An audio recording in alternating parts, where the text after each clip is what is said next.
bienvenue dans ce nouvel épisode de l'immobilier avec Asma.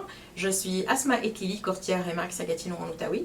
Aujourd'hui, je reçois Monsieur Hamid Douzidia de chez Inspec H12. Monsieur Hamid, merci d'avoir accepté mon invitation. Bienvenue. Monsieur Hamid, vous êtes inspecteur depuis 2012, c'est ça? Oui, depuis 2012, oui. Je suis membre de l'Association des inspecteurs du bâtiment du Québec et je suis aussi agréé auprès de l'Association canadienne des inspecteurs en biens immobiliers. Vous travaillez à Gatineau en Outaouais seulement ou ailleurs au Québec? Oui, je travaille sur Grand Montréal, Rive-Nord, Rive-Sud et aussi en Ontario, juste la partie d'Ottawa. Ottawa et ses Oui. environs. Parfait. Aujourd'hui, on voulait être plus spécifique par rapport à l'inspection, Monsieur Hamid, fait qu'on va parler de l'inspection de la structure d'une maison. Un petit rappel, c'est quoi les éléments de base d'une structure typique au Québec pour une maison unifamiliale? Comme vous savez, une maison est toujours, il y a trois parties. Nous avons les fondations qui constituent le sous-sol, ce qui est en béton. Nous avons aussi la charpente en bois et la structure du toit de type ferme aussi en bois. Les fermes de toit. Les fermes comme de toit, type parfait. ferme.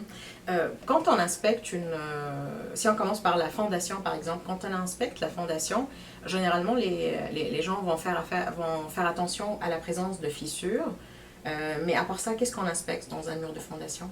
Oui, après, bon, nous avons le mur de fondation extérieur. Après, on va vérifier sur le pourtour la pente.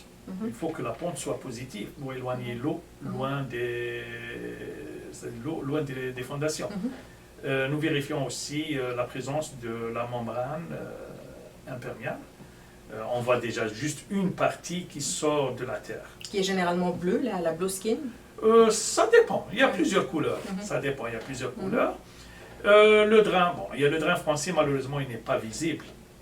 Mais c'est-à-dire, en entrant dans le sous-sol, on va vérifier à la base du mur de fondation.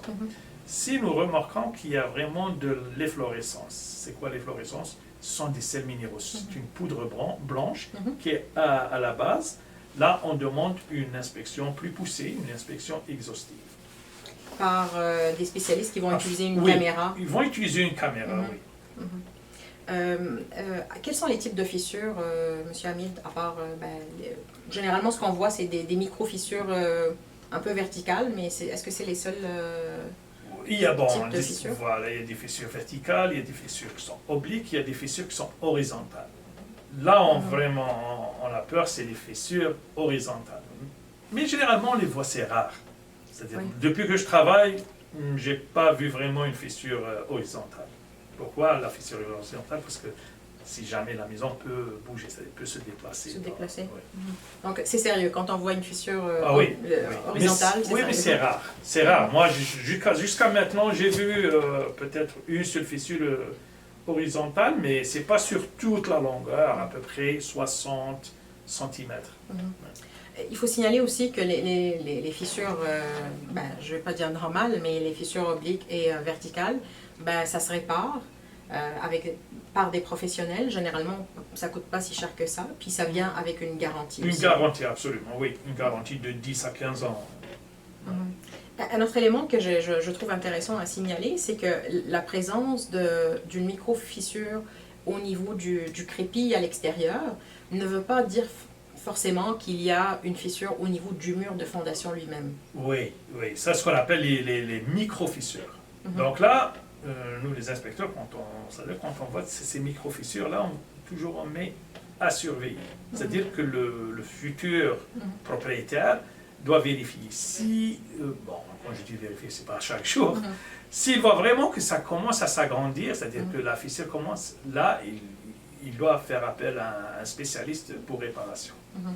Puis d'ailleurs, la réparation est importante dans le sens que il ne faut pas qu'il y ait infiltration d'eau, parce que c'est de ça qu'on a peur. Oui. Il faut éviter éviter les infiltrations, toujours. Éviter les infiltrations d'eau. Pour éviter les moisissures, pour garder une maison saine. Saine et surtout la santé des occupants, bien sûr. Un autre élément, justement, qui, je ne sais pas si ça peut affecter la santé des occupants au niveau de l'entretoit, c'est que justement, il faut avoir une bonne ventilation au niveau de l'entretoit pour éviter justement la condensation et la formation de moisissures. Oui. Vous savez que bon, nous avons les soffites. Les soffites sont ventilés, sont perforés. Donc l'air, comment il fait là? Il rentre par les soffites, il sort par les ventilateurs, par le ventilateur vertical. C'est un cycle. Oui, le maximum, et ainsi de suite. Alors maintenant, s'il n'y a pas une bonne ventilation, qu'est-ce qui se passe? C'est sûr qu'il va y avoir une condensation. Donc, quand on dit condensation, donc il va y avoir des gouttelettes d'eau. Les gouttelettes d'eau vont tenir sur les membrures ou bien sur les fermes, et puis ça va pourrir. D'accord?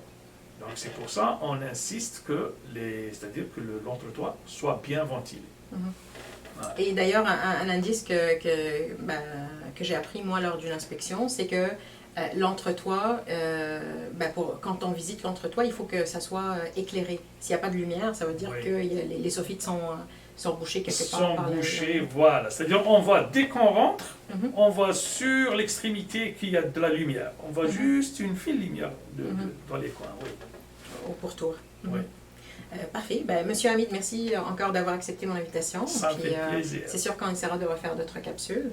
Merci à vous d'avoir suivi cette entrevue, puis à la prochaine.